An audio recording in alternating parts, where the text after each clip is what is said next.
to work with you. You've given us lots of guidance toward improving the site and keeping the site maintenance properly and making it safe for all the visitors that we have. So thank you very much. I appreciate you allowing me to be here.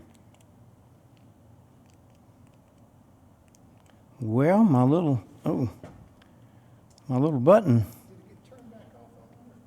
I don't know. Let's just take a look at it. It was working a minute ago.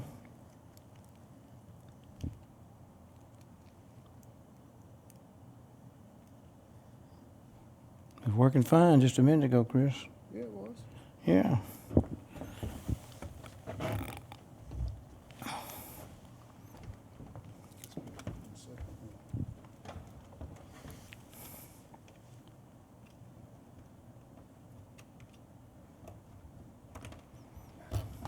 We just have a little technical problem. We're gonna get it worked out here in just a minute.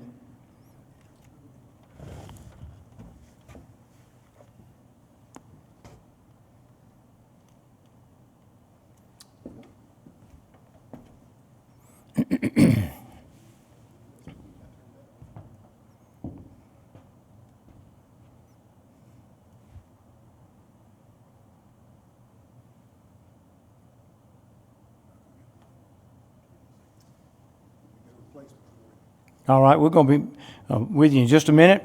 We have to have a placement for this. I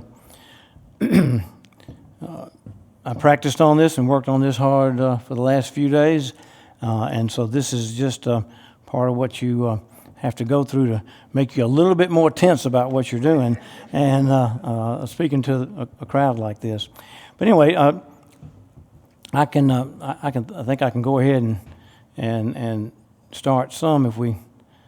It'd be nice to show you the pictures, though.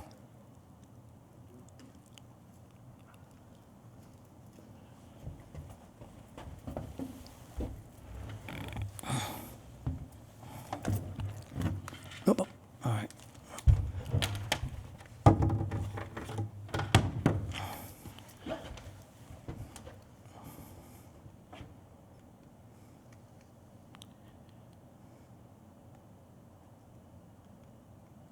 Oh, look, now let's see. Oh, fine.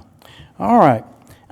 I know one of the things that Chris was interested about when he asked me to talk was how in the world did you get to oversee and help maintain and fix up the Dockery site? How'd that happen? You know? And then he asked me to talk about the Delta. So what I thought I would do is tell you some stories about the Delta, some people that I met along the way that obviously influenced my life and helped me and gave me all this information that I have. So when I got a chance to work at Dockery, I had this background of information. I got ready to say a good Presbyterian, but I really can't say that. So I'm a Presbyterian, and I believe in predestination. And so some of this stuff that I'm about to tell you, you can't see predestination while you're going along, but when you get older and you look back, you can see that some of this stuff was obviously planned. And so I'm going to tell you about it. This is William Owsley Aldridge. This is my great-grandfather. He came to the Delta in 1880. His parents were both doctors in Raymond, and they were at the Jackson Fair, and they came home from the fair, and it was a tremendous rainstorm, and it was 18 miles to Raymond, and both of them died within 3 or 4 days of pneumonia. So his old mate aunts took him over and decided he was going to be a preacher. So they sent him to Swanee, Tennessee. He got up there. It wasn't long before he realized that he wasn't going to be a preacher. And so his brothers had already moved to the Delta. They had moved to Arcola. And so W.O. left Swanee and walked and rode a horse all the way down to the Delta, looking for his brothers. But before I tell you that, one interesting thing I just thought about was that his older brother was in the Civil War and was an officer and got killed at the Battle of Franklin. And they rechristened W.O. with his dead brother's name. And so half the family called him Robert, and the other half called him W.O. and so we call him W.O. But anyway, he came to the Delta looking for his brothers. He stopped at Estill, Mississippi, where Captain Estill lived. That was 5 miles south of Arcola. He stayed there almost a year before he found out that his brothers were just 5 miles up the road. Remember, no roads much, no communication. A traveling salesman came through selling, needles and all that kind of stuff like they did, and said, well, you got the same name as some folks up the road here. And so he went up there and found his brothers. But anyway, while he was there at Estill, he bought some of the property from old Captain Estill, and he bought old Captain Estill's house. And Dr. John Atterbury was there. There are 2 houses at Estill, and that's what they look like. That's our house at Estill now. But anyway, Dr. John Atterbury was there. Dr. Atterbury's sister came for a visit, Polly, and she must have been something, because my great-grandfather married her immediately, and then they built this house together. An interesting story about this house before we move on is that my great-grandfather was a gambler, and not only did he buy a lot of property, but he won a lot of property, and I'm sure that made some of the folks around him quite unhappy. And so one of the stories they tell about him is that one day at lunch, after they had built this home and moved into it, he came home and said, Polly, I've lost the place in a card game. She said, W.O., don't worry about it. She said, you'll win it back tomorrow. And so he would gamble his property away there at different times. But anyway, the thing that really stood out in my mind about these family stories they would tell me is that he and Polly got married in Greenville, which is about 20 miles away.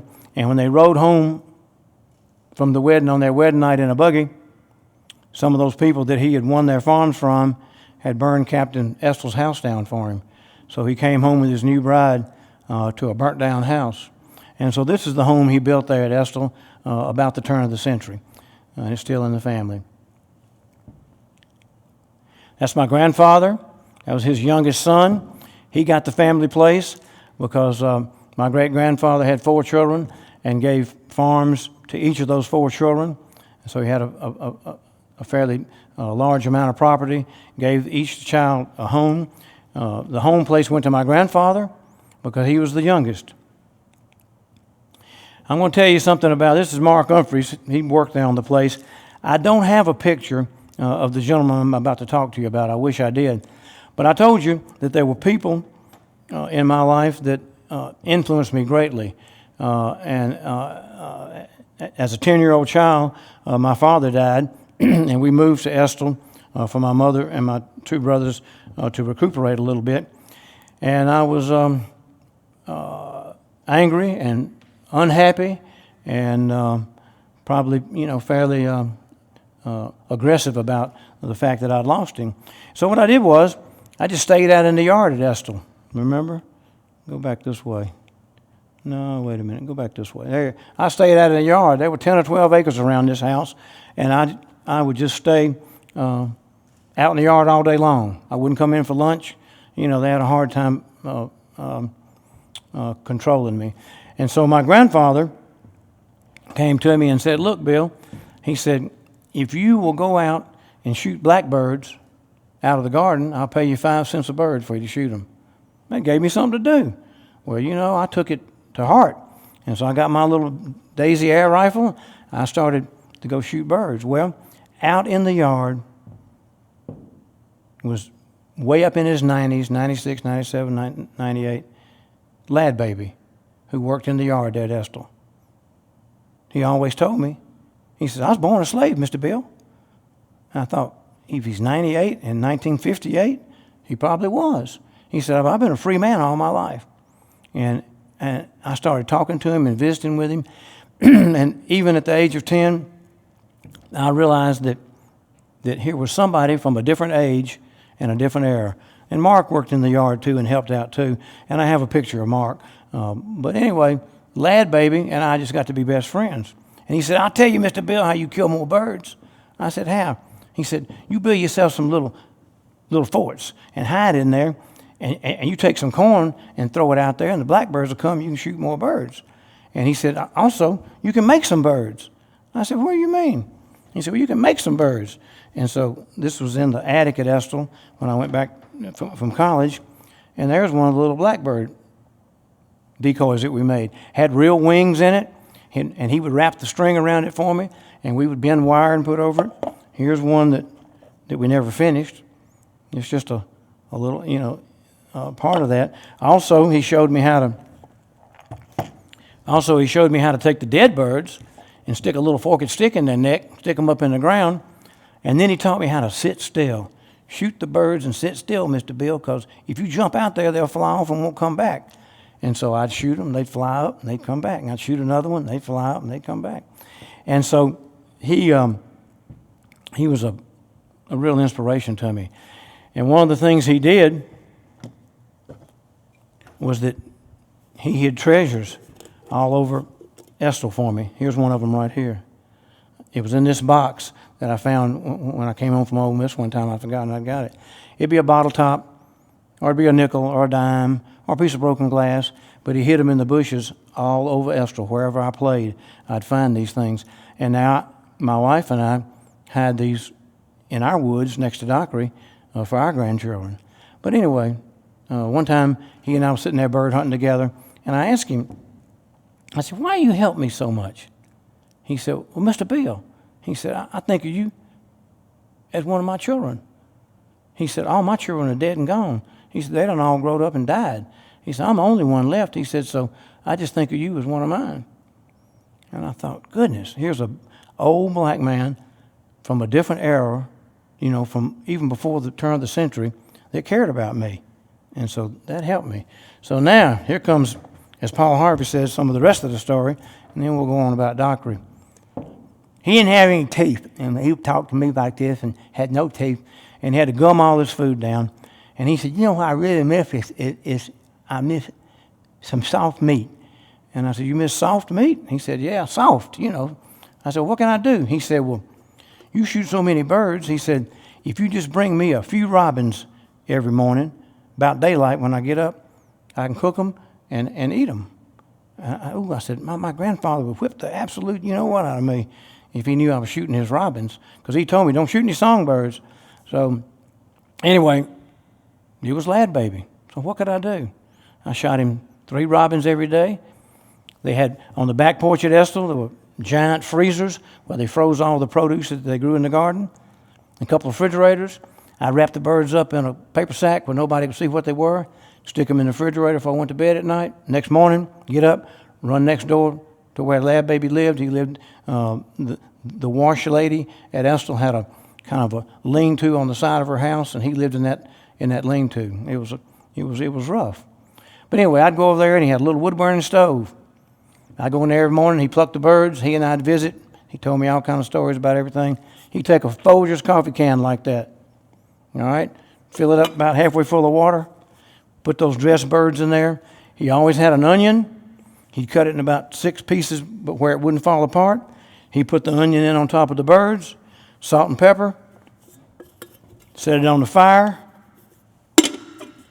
put a little saucer on it like that, and we'd fire up the little stove, and those birds would simmer for 2 or 3 hours before the fire died down. And then at night when he came home, what did he have? He had soft onion and soft birds. And what could he do? He could gum both of them down. And so I spent a year doing that off and on. And that just meant, well, that took up some of the room for the loss I was having. But anyway, there's Mark. He was there in the yard. There I am. And guess what? I've learned to button my shirt up a little bit better than I did in that picture. But there I was about 1958. That fish that I caught weighed 3 pounds and 6 ounces. My little premature brother had just been born, and he weighed 3 pounds and 2 ounces. So my daddy said, you really did a big deal there when you caught a fish bigger than your little brother. All right, once I left there, I came to Jackson here, went to Murrah High School. I got to play football for Jack Carlisle. I had a great team members, people like Billy Van Devender, Skipper Jernigan, Hap Farber, Penny Deaton, Bill Jones, all those folks that I got to play with.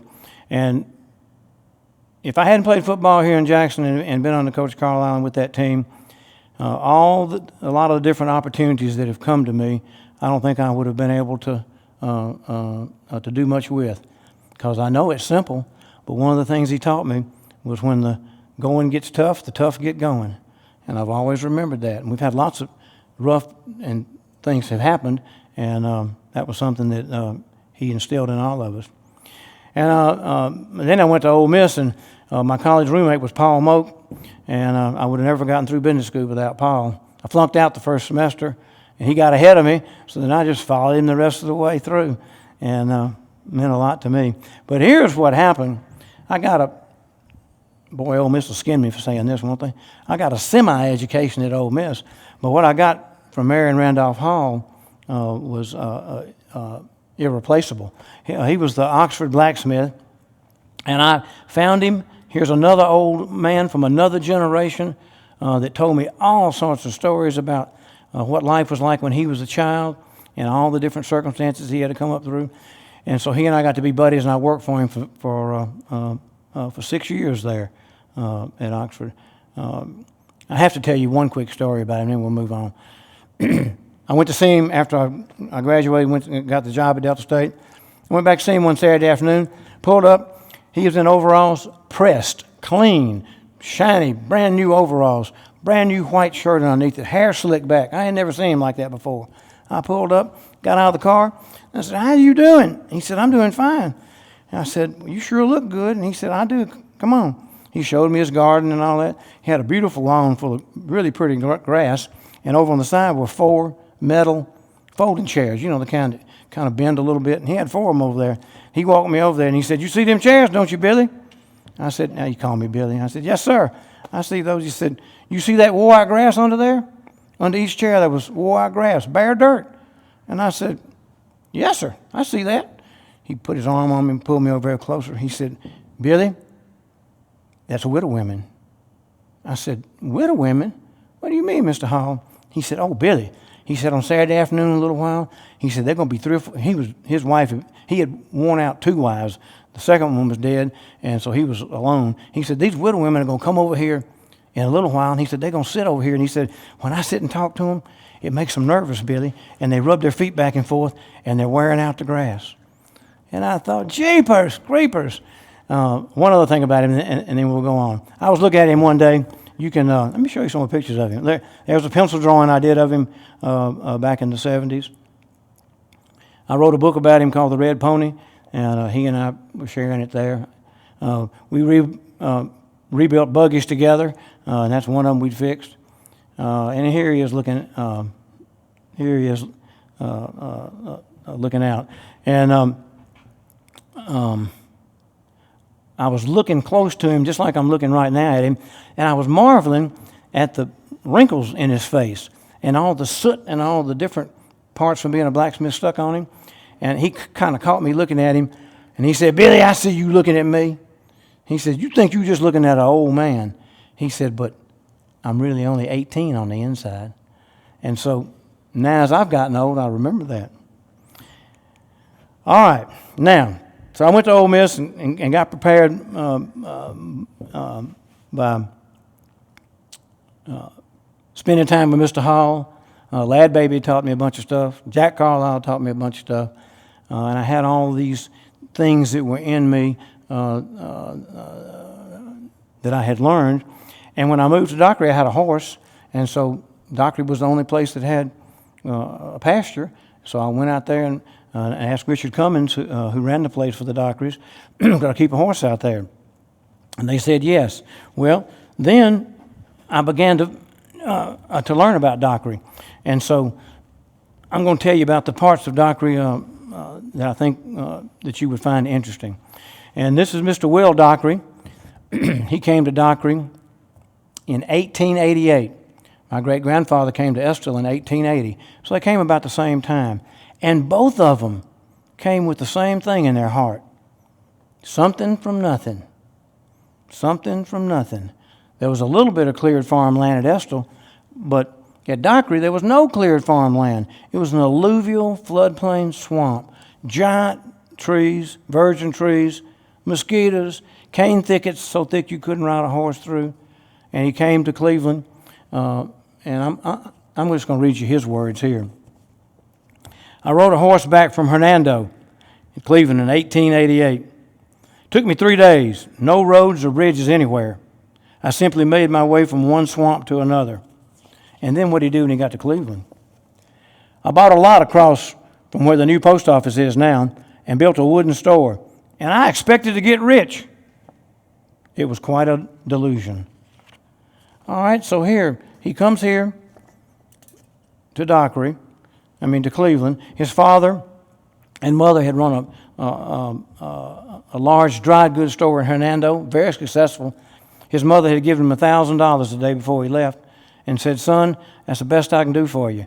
And I can give you the whole world to make a living in." So he left home with that money in his pocket on a horse and rode down to Cleveland, bought that store.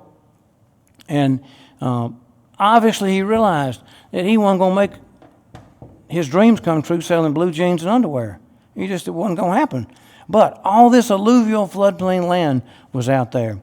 And almost none of it was being farmed right there where he was looking at. And so what did he start doing? He started buying up property. All right, he sold the business, took that money, started buying property. It was zero, nobody working for him. By 1915, that's just 20 years, he controlled almost 40 square miles and had 3,000 to 4,000 people working for him, off and on. And what did he do? They had to clear that property. So how'd they do that?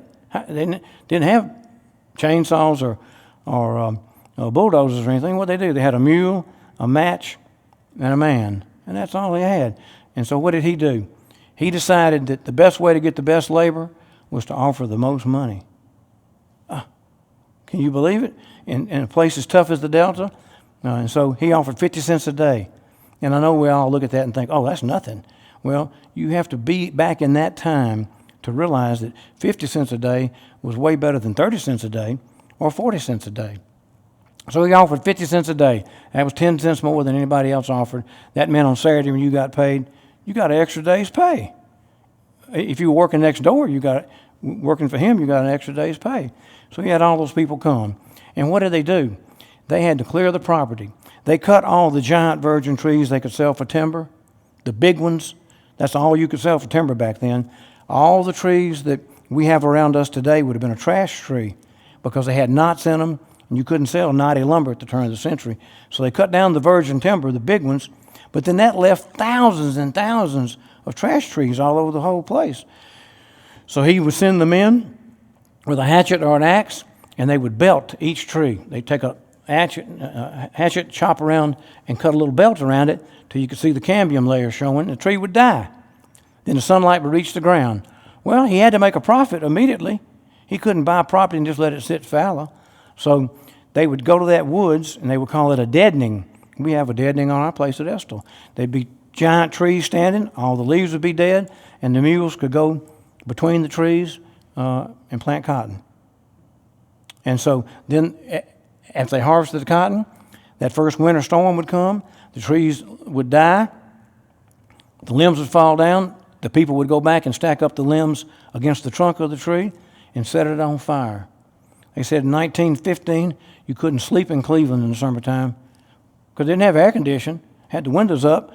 They must have hated him. And, it was a tough place. He had to put the windows down because so much smoke was coming from Dockery. I don't think they hated him, but because there were a lot of people burning stuff then. But anyway, it was rough on them. All that smoke would pour in from Dockery as they cleaned it. And so once they began to clear the land like that, they'd have big giant black stumps and snow white cotton. And then as those stumps began to deteriorate after 3 or 4 or 5, maybe even 6 years, they go back with a team of 8 or 10 mules, hook chains to the stumps. The mules would start pulling, and men would stand behind on the backside and chop the roots loose. They'd pull the stump out, stack those up and burn them, and then come back with a mule and a bucket and pull dirt back in the holes. 40 square miles, day in and day out. It's just hard to imagine the amount of work that they did there. But Mr. Dockery also did a lot of good things for the people that worked for him. I didn't ever get to meet him. He was dead long before I got there. But I think he had a good heart. He offered more money to the people that worked for him.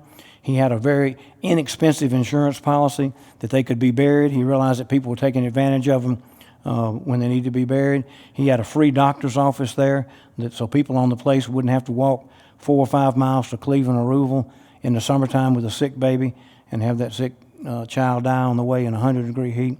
And so, and he, later on we'll talk about the blues in a minute, he allowed these blues singers to come to Dockery too. A lot of folks didn't. There's Mr. Will and his son Joe Rice. I got to meet Joe Rice when I first moved there. He and Keith lived there, and Keith and Joe Rice were both big supporters of the arts, and so I was very fond of them. Here's an oversight picture of Dockery. You can see that this picture was taken in 1948. That's when they paved the highway. It was gravel. Matter of fact, the highway wasn't even there in the 20s. They put the highway there about the mid-30s. And so in the beginning, when all the blues was going on, that highway wasn't there. You can see had a commissary. You can see this one-lane bridge. And I'm going to tell you a little bit about this while I got this picture up, so I don't have to go back to it. This is the headquarters, and this is where all the blues people came to play. Because on any given Saturday afternoon, there might be 1,000 grown men standing out here right in front of the commissary, where they got paid. And I am going to go on just a little bit. Here's the depot. Mr. Dockery built a train, and the people on the place helped him. They built a train track through the woods all the way to Boyle, Mississippi. How are you going to get enough food there to feed 3,000 people every day? They ain't want enough wagons and mules in Mississippi to do that. And so they built a train that took cotton and other produce, cottonseed away from there, and brought food every day except Saturday and Sunday. Here's Mr. Dockery with the tie, the taller gentleman. Here are a number of the people that worked for him. It was taken in 1926, so you can see part of the crew there. Here he is when they began to get mechanized at Dockery. You can see the old metal tires on the tractor. Here it is in the 1950s. Tractors got even a little bit more modern. This is part of the blues site. There's Mr. Gene Hill, who worked in the commissary. The Dockery had a big commissary, and it had everything from molasses to caskets. And somebody had asked me about the money, and Mr. Will paid with what they call Dockery script, or plantation script, some people called it, but it was money made at Dockery. One of the interesting things about Mr. Dockery, and I think that it stands out, was he made this money good in Cleveland and Ruleville, the two closest towns, so you wouldn't be forced to buy your goods from the commissary. And then if you didn't like that, he'd pay you in cash, American money, by the day, by the week, by the month. He also had dormitories at Dockery, and if you didn't want to live on his place, if you didn't want a sharecrop, let's say, you just wanted to work for him, you come stay in the dormitory, and then go home on the weekends. And so he offered all sorts of different ways to pay. And what I like to say is that he offered opportunity. If a person wanted to work and wanted to be there at Dockery, they could come and do that. All right, now, when Dockery was being settled, remember he was offering 50 cents a day. And what happened was, as I'm going to tell you in a few more minutes, that B.B. King will come on in a picture in a minute, and I'll show you. And he tells us that Charley Patton is the father of the Delta Blues. So Charley Patton was living with his mom and daddy in Edwards, Mississippi. He was about 4 or 5 years old. Annie and Bill Patton heard that there was a man in the Delta paying 50 cents a day. They were making 30 cents a day in Edwards. So what'd they do? They packed those children up, put them on the train, and they came to Dockery. He stepped off the train, told Mr. Dockery he was a good man, he wanted to work for him. So what happened? He went to work for him. But who did he have with him? He had his son, Charley Patton. Charley Patton was a youngster. There was a man named Henry Sloan there at Dockery that played the blues. Well, he played minstrel music, maybe some gospel music, and they don't really think he played the blues, but he played the guitar real well and taught Charley Patton as a child how to play the guitar. Then he got on the train there at Dockery and went to Chicago, was never heard of again. And so Charley went on to become the father of the blues. At Dockery, I think one of the reasons that B.B. King says the birthplace of the blues is that so much education went on there. So much education. Howlin' Wolf was a child there. Got taught to play the guitar by Charley Patton, he claims. Pop Roebuck Staples was another singer that was a child at Dockery. Mavis has come back several times, and I've got to show her the tree that her father climbed up in to watch all the things that went on at the Frolicking House.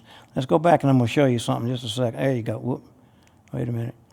One of the reasons that Dockery is also the birthplace of the blues is that you can see it's got a one-lane bridge here. And they could make all the money when they came to Dockery. When they played the blues, first of all, there were no juke joints in the 20s. They just didn't have juke joints in the Delta. They did later on, but not in the beginning. They had to live in the houses and stuff that they had. But they had frolicking houses. There's Big Lou's Frolicking House, the biggest frolicking house in the Delta. And it was across this one-lane bridge. The bluesmen would come here and play for free for a little while, walk across the one-lane bridge, go to Big Lou's. They had paid Big Lou already to take all the furniture out of his house. Charley Patton and the rest of the bluesmen had bought giant mirrors for him. Remember, the 1920s, no electricity, no lights at night except coal oil lanterns. They bought giant mirrors for him. Big Lou had 4 rooms, has 16 mirrors. In front of each mirror, they'd hang a chain and put a coal oil lantern in front of it. So what do you think that house looked like at night when they struck those matches and lit those 16 lanterns? All of a sudden, Big Lou's would come alive. Well, then you couldn't cross the bridge unless you paid 25 cents. Now, being a good Ole Miss graduate that I am, 1,000 grown men paying 25 cents is $250. He could give Big Lou $20 and still have enough money to buy a brand new car. And Tom Cannon, I'm going to talk about him in just a few minutes, was there. He's another reason that the Dockery is so important to me. But anyway, Tom Cannon was his nephew, and he told me one time, he said, Charley Patton was the only black man in the 20s that wore white man Sunday school clothes and drove a brand new car. He said, he was the only one. He said, the rest of us were barefoot and riding mules. He said, Mr. Bill, Charley was a real man. And so here's what would happen. They play there, come along over here. All the children, Tom Cannon told me all the children would stand on the bridge on a Saturday night, 200 or 300 children, and listen to the blues being played. I said, well, why didn't you go over there? He said, oh, Mr. Bill, you knew you couldn't go to the Frocking House till you were 15. Well, dumb me. I said, why? He looked at me and smiled, and his eyes got real creased and real tight, and he said, 'cause they frolic there.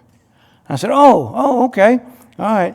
So this is the reason they came to Dockery. If you played at a frolicking house in Tutwiler, there were no chain link fences around it, so everybody would cheat and wouldn't pay and sneak up and listen. He might make $25. So what would you do?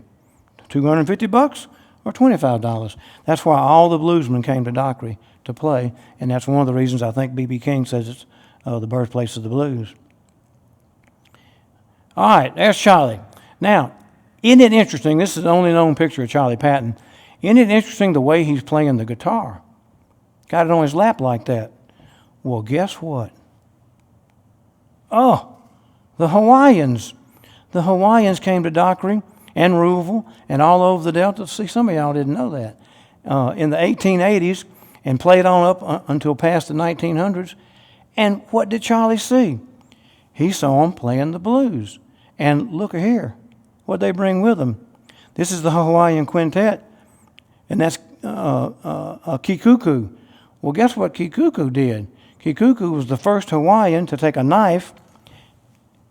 Whoop, wait a minute, push the wrong button. We're going the wrong way. Wait a minute. Oh, yeah, let's see. Well, shucks. Hang on just one second. There it is. All right, took a knife. I'm trying to push that top button right there. and you can see he's got a slide in his hand. And so Kikuku is the first person, the first Hawaiian to develop the slide. Well, what did Charley Patton and the other bluesmen see? They saw the Hawaiians playing that Hawaiian music, and they thought that was great, but they thought that they could do more with it. So what they did was they came up with cutting a bottle off with a file. They'd mark a mark on it with a file, hold it over the fire, get it hot, drop a drop of water on it, and poof, it'd break right off. They'd put that on their little finger, and then they could slide the slide up and down, and they wouldn't waste all the other fingers, because the Hawaiians played it like this, and they couldn't use their fingers on there. And so you can see, when Howlin' Wolf was shown this picture, Robert Palmer, the man that wrote Deep Blues back in the 50s, showed Howlin' Wolf that picture, and he said, "What is Charley doing?" And Howlin' Wolf said, "Why, he's showing off. He's showing that he had been influenced by the Hawaiians." And you got to say that he was. You can look at the pictures and see. All right. Now, why was Dockery, so interesting to me? And that one reason is Mr. Pap. That was Charley Patton's nephew. He was 14 years old when his uncle died. And when I moved to Dockery, I worked with him fixing fences and all that, and I got to talk to another person from another age. And I had no idea that the information that he was going to be giving me would be useful to me when I started fooling with Dockery. He told me all sorts of stories. He was born at Dockery. He told me all sorts of stories about the blues and the people that he'd heard sing there and the life, that he had. And he told me one thing that just really got me. He said, "Mr. Bill," he said, "the first 25 years I worked," he said, "I worked with the cows." He said, "I ain't had no white boss. I just go there in the morning before dark, before daylight, get in the wagon, have my nails and my wire, and me and Bill Scott." Let me see if I got Bill Scott there. Yeah, there's a portrait I did of Bill Scott. He had just one eye. But anyway, he and Mr. Pap said he and Bill Scott and I would ride over the whole place and monitor the cows and fix fences. He said, "We come back after dark." He said, "The wagon would always be loaded the next morning. The mules would be hitched up." He said, "I did that for 25 years, except on Sunday afternoon." He said, "I thought I had it made." I just marvel at the stories that they were able to tell me and the different things that they talked about. And Bill was his sidekick. Ruffin Scott worked there at Dockery. Obviously, he was a fancy dresser. He was also the carpenter there at Dockery, and I heard stories from him. He told me as a child, he said, "Mr. Bill, I rode the mules that pulled the ferry across the river before the bridge got there." He said, "All day long, from daylight to dark. I had a willow switch, and when it was my turn, I'd pull, and the ferry would come across to my side. And then the mule would back up, and another little boy on the other side would pull the ferry back across." He said, "I did that every day." He said, "And then I got to be a carpenter where I wouldn't have to do that anymore." Now, we talked about Mr. Dockery before, and his son Joe Rice, as not only being generous people, but people that tried to actually help the people that work for him. I think Mr. Dockery, both the Dockerys, had dreams that they wanted to come true. And I think they realized that the people that worked for them had dreams that they wanted to come true. And so they offered better pay, they offered help, and they did things that just weren't being done all over the Delta at that time. And so the National Negro Digest heard about that. And in 1938, they sent a reporter down there to talk to Mr. Dockery about Dockery and about all the things that they offered. And so here the digest is. I'll just read you one part of it. When asked how he was treated by Mr. Dockery, Van Morgan, who had one of the kingdoms on Dockery, I'll tell you about in just a second, shouted out in a clear voice, "You couldn't pay off any better than a slot machine unless you turned it upside down." He was the best white man on earth. And so he was obviously good to those people. Van Morgan had a kingdom. Harvey Pullum had a kingdom. Joe Friday had a kingdom. Mr. Dockery realized that people that back then could do more than just farm a small amount of acreage. He let them have their own kingdom within inside his property. They come pay him once a year, and they were in total charge of their property with inside his property. And everybody that went on the Friday Kingdom would be on Mr. Friday's rules rather than Joe Dockery's rules. And so I think that was something that was unique and interesting, that those people could do that back then. There's B.B. King at Dockery. That was taken about 1970.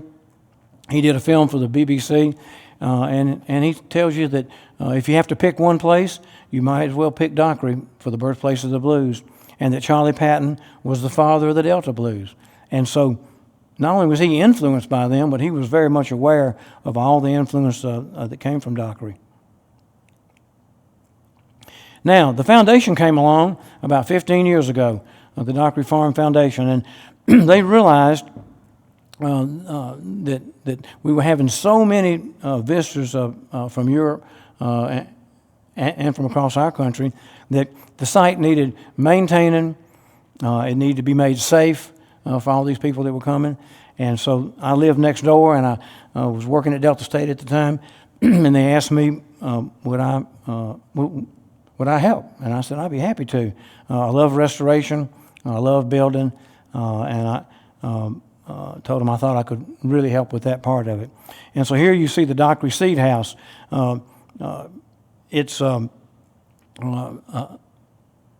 the National Heritage Site. We have what we call international significance. You have local significance, state significance, but it's one of the few places that has international significance. That's because people come from all over the world to see it. We're also a Mississippi landmark, and we're also a national treasure, a historic treasure.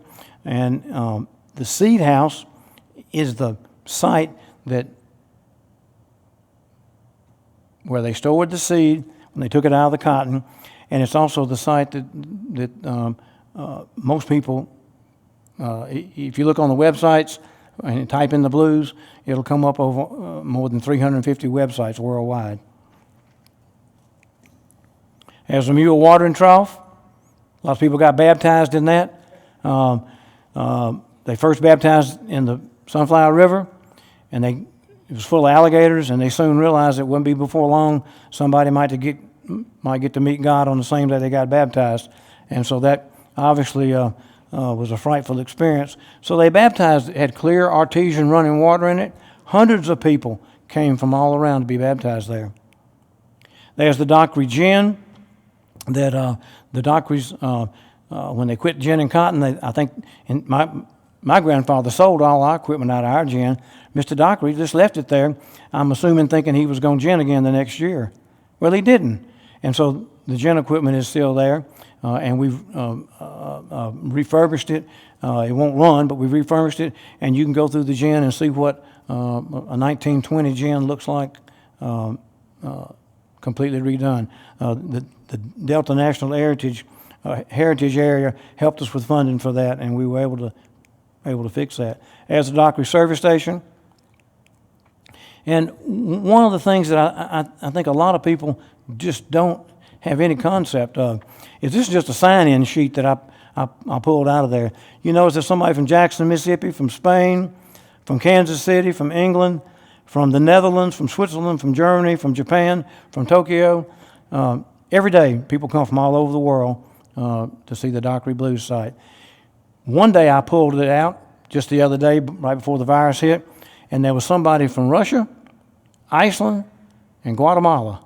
And I thought, jeepers, can you believe that diverse group of people, work there? But anyway, it's been a pleasure for me to tell you some of the things about Dockery, and it's an absolute total honor for me to work there and to help maintain the site and to get to visit with all the people that come from all over the world. And I just thank you for listening, and I think that we've got a few questions that Chris says people are going to ask, and so, Chris? We do. We had a few come in already. Let's see, the first one was that you may have already addressed it. Please be sure to ask Bill about the special money the workers had when they went to the juke joint across the bridge. And someone asked, where was the blacksmith's shop in Oxford? The blacksmith shop in Oxford was on the south end of the square, down below the bluff. You know, Oxford's built on a little hill. Right. And he was below the bluff there, and he'd been there for 60 some odd years. And William Faulkner would go there on a regular basis and talk to him. Faulkner's a brother that flew an airplane. One time the airplane propeller hit the dirt and broke it. Mr. Hall put it back together, and he said, I went to watch him take off. He said, I scared to death it's going to fall apart. He said, but it didn't. It stayed together. But he put fancy copper rivets through it, and, you know, he told, look, there's hours worth of stories that I could tell you about him and all the people that would come there while I got to be with him. Go ahead, is there another one? There is. Sarah Campbell asks, are there other buildings that you are restoring at Dockery? Yes. We're in the process. We're working on the original seed house right now. It's where they stored the seed to plant for next year. Remember, they didn't have Sanders Seed Company. You can go to Memphis and buy seed, but you couldn't buy seed anywhere else. So you stored the seed and replanted it the next year. The seed that you didn't want to sell to be ground into cottonseed meal or to feed the cows, you stored. And we're trying to restore that building right now. William Vaughn asks if you have any stories about Sun House. Well, yes, Sun House came there to play, as all of them did, and I think they not only came to play with Charley Patton, but they came because that was a large, isolated crowd of folks, and he would come there on a regular basis because he could make all the money, and that's about all I can tell you about him right this minute. We had a question about when did electricity come to Dockery? Well, sometime around the 1930s, they probably started having generators, just like they did at Estill. The first electricity at Estill was a giant generator, and my grandfather made the power company buy it from him when they wanted to hook him up to electricity. He said, well, what I need you for? I can make my own electricity. So about the same time it came to Dockery. That's when radios came to Dockery and electric lights. Before then, there wasn't any of that. Are there still any musical performances at Dockery? Well, we've been very fortunate, and we've had Herbie Hancock to play there. We've had Tedeschi and Trucks to play there. Roseanne Cash has played there. Dee Dee Bridgewater has come there and performed before. Mavis has come several times, not to perform, but to see where her daddy was born, yeah. and where he grew up as a child. And so then we've had other small groups to play there too. Is the foundation and the site connected with Delta State on a regular basis? It is. We're in partnership with the Cultural Center there, right. and they bring people out there all the time, and you know, they've been a great help to us.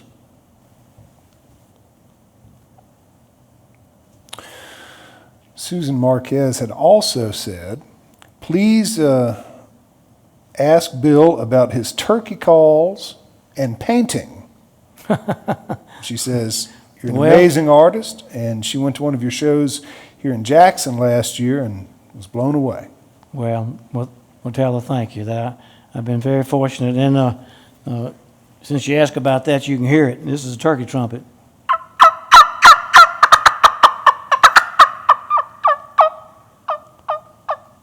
I get to make a lot of those. I'm very fortunate, and I still get to paint. And I've had a recent one-man show at the Cotton House in Cleveland. Yes, it's been newly opened, and I mean, we did good, and it was a good show. Thank you. That's great. Where are those turkey calls available? Say that again. Where are the turkey calls available? Oh, well, they're just available through me. I mean, I don't sell them anywhere else, and I go to the National Wild Turkey Show once a year in Nashville. About 70,000 people come, and this will be about the 20th year we've gone in a row, and I'm very fortunate to sell out almost every year. And so I get to make these, and I have lots of friends. You had mentioned turkeys don't like me, but people do. You had mentioned that you had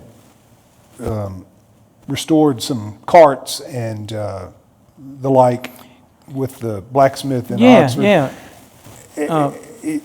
Are there any restored things like that at Dockery? And could you just say a few words about Yes, what yes. you had done there? I don't have a picture of it, but that exact same buggy that's in that picture, we have one just like it at Dockery, and they used to bring goods in it from Rosedale over to Dockery, and the person that had it, we were able to purchase it from them, and we have it there at Dockery. But it's one of the original buggies, and very similar to the one he and I rebuilt. And it was amazing to watch him work. You know, we could bend wood, get it hot, boil it in water, and bend it and shape it. And I watched him do all sorts of things like that. But that buggy was in terrible shape when we got it, and it was usable when we got through with it. How about that? We have a question. Are there any former workers from Dockery involved in the interpretation and restoration? And is there a museum on site? Are there any former Dockery workers who Oh, yeah. One of the things that we did, I think, that makes it helpful for all the visitors that we come is that we paid for and had a film produced that shows them the gin on demand. You go in there and push a button, and the film comes on, and it's got about 6 or 8 people that were born or raised there at Dockery, and they talk about their experience at Dockery, and they talk about the gin and a lot of their other experiences. And so they come on, you know, not all the time, but I see them on a regular basis. And anytime we need any sort of help, they help. Yeah. We had a question about other blue sites in the Delta that y'all maybe work with. Yeah, well, you know, the Delta is really tied together in one sense, and that there are a lot of blues sites, and we all work together. Every time they come, they ask me where else can they go, and I name the different places that are not only close to us, but the B.B. King Museum. Right. We have had partnership with them back and forth and doing things, and so I think we all work together rather well. I think that's it for the questions we have at the moment. Do you have any other stories you want to come back to? Anything? Here's a question over here. Yeah, Dockery. Are there any Dockery descendants? Oh yeah, yeah. By all means.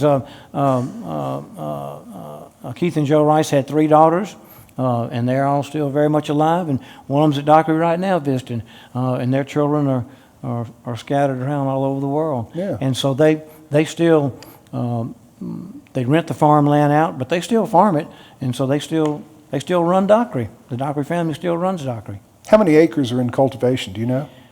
Well, there's considerably less than 40 square miles, Yeah. but thousands of acres are still in cultivation. Yeah.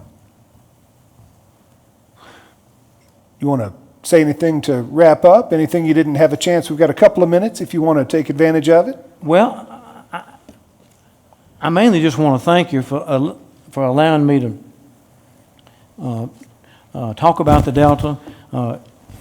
It's an extremely special place, and the reason I think it was so special is because a diverse group of people came there. You know, not just farmers, but people that wanted to help. Chinese people came there to start stores and all that. Italians came. Everybody came to the Delta, and I think that unique melting pot of people allowed the Delta to be as special as it is. And it certainly influenced the music being started there because they needed entertainment.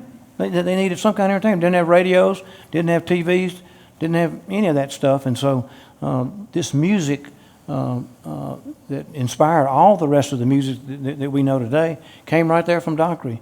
If you ever see Mick Jagger or Keith Richards run his hand up down on the guitar like that, well, just think how many times Charley Patton did that before Keith Richards ever did it. And so I think those people acknowledge that. But it's just it's an unbelievable honor for me to actually work with this site. As I was telling Chris, I told Lyda Rogers and Theo Inman, who ran the Mississippi Arts Commission back in the 60s. I went to them one time in high school and I said, you know, I want to do something in Mississippi. I want to do something to help Mississippi. What can I do? I thought they were going to, you know, give me a job or something, you know. They sat there and they said, you need to mind the campfire. And I looked at those 2 women. I said, what do you mean? They said, you need to go to Ole Miss and get an MFA and don't leave the state. He said, then you can help Mississippi. And of course, I thought that was nonsense, but that's the advice I took.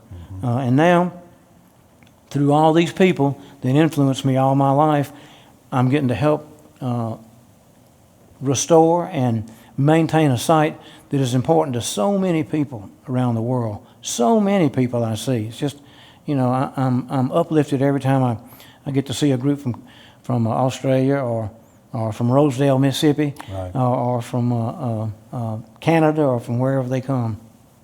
We can wrap up with two questions that came in here just All right. now. One, did Robert Johnson ever play at Dockery? And then the second, how was Dockery affected by the 1927 flood? Well, let's do the flood first. Okay. The flood didn't make it to Dockery. It made it to Estill, but it didn't make it to Dockery. My mother lived through the 27 flood, and I have tons of stories about all the things they did and what all went on there. But it stopped right outside of Cleveland, and Dockery's 4.5 miles from Cleveland. But Joe Rice was sent by his father to help, and Joe Rice got in the Sunflower River at Dockery and rode right down to the flood, and got in the flood and went all the way to Greenville, Mississippi on the water, you know, right there from Dockery.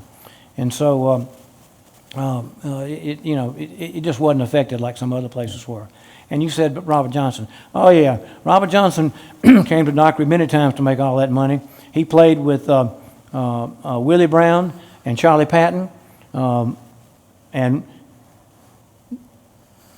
have I got time to tell you a quick story Sure. about what they did? All right. All right. So you know the story that Robert Johnson sold his soul to the devil, supposedly, at the crossroads there, which are at Dockery there.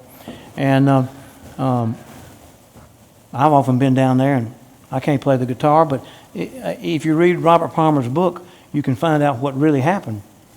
And what really happened was that Robert Johnson was playing with Charley Patton and Willie Brown. He tried to. And Willie and Charley were 15 years older than Robert.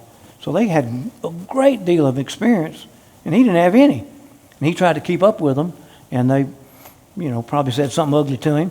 And he went back down to the Dockery Depot to catch the train and ride home, where the train didn't come till the next day.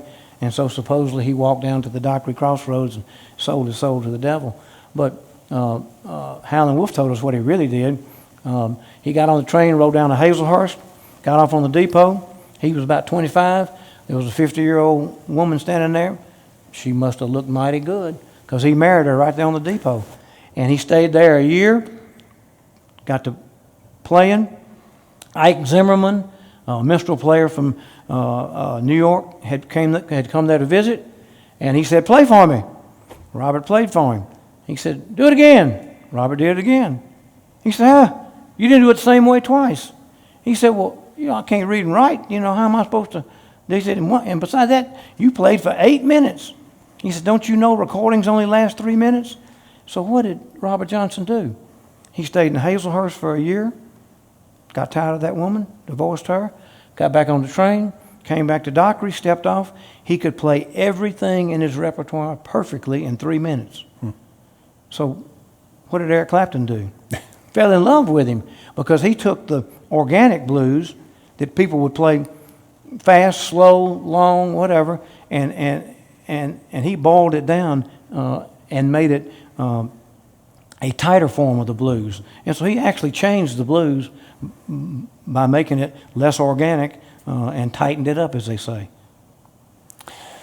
Thank you for that, Bill Lester, a fabulous program today. Thank you all for watching. We have come to the top of another hour. I hope that we'll see you back here next week when Jennifer Ishii will be our speaker. She'll be talking about the history of women's suffrage in Mississippi.